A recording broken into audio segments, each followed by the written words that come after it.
যারা এখনো জয়েন করে নাই তাদের আর জয়েন করতে দেওয়া হবে না এবং তাদের ক্ষেত্রে ডিসিপ্লিনারি অ্যাকশন নেওয়া হবে। তাদের থেকে কোনো ধরনের তাদের মাফ করা হবে না। তারা হয়তো এর ভিতরে কিছু কিছু আছে যারা বিভিন্ন অপকর্মের সাথে জড়িত, এই জন্যই তারা জয়েন করে নাই। যথা ভালো তারা সবাই জয়েন করে গেছে, আর যারা জয়েন করে নাই তাদের সংখ্যা খুবই নগণ্য, খুবই নগণ্য।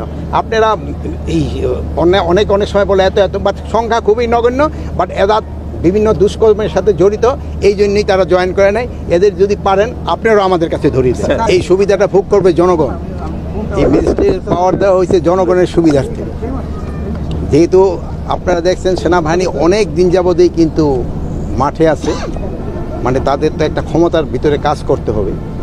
প্লাস আমাদের অন্যান্য বাহিনী তো কিছু স্বল্পতা রয়ে গেছে, এটা পূরণ করার জন্য তো সেনাবাহিনী আমরা আনিছি।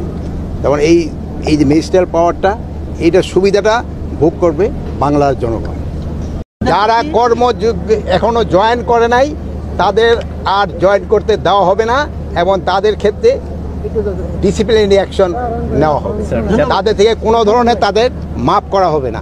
তারা হয়তো এর ভিতরে কিছু কিছু আছে যারা বিভিন্ন অপকর্মের সাথে জড়িত, এই জন্যই তারা জয়েন করে নাই। যথা ভালো তারা সবাই জয়েন করে গেছে, আর যারা জয়েন করে নাই তাদের সংখ্যা খুবই নগণ্য, খুবই নগণ্য। আপনারা এই অনেক সময় বলে এত বাট সংখ্যা খুবই নগণ্য, বাট এরা বিভিন্ন দুষ্কর্মের সাথে জড়িত, এই জন্যই তারা জয়েন করে নাই। এদের যদি পারেন আপনারাও আমাদের কাছে ধরিয়ে দেন। এই সুবিধাটা ভোগ করবে জনগণ। এই ম্যাজিস্ট্রেট পাওয়ার দেওয়া হয়েছে জনগণের সুবিধার্থে। যেহেতু আপনারা দেখছেন সেনাবাহিনী অনেক দিন যাবতেই কিন্তু মাঠে আছে, মানে তাদের তো একটা ক্ষমতার ভিতরে কাজ করতে হবে। প্লাস আমাদের অন্যান্য বাহিনী তো কিছু স্বল্পতা রয়ে গেছে, এটা পূরণ করার জন্য তো সেনাবাহিনী আমরা আনিছি।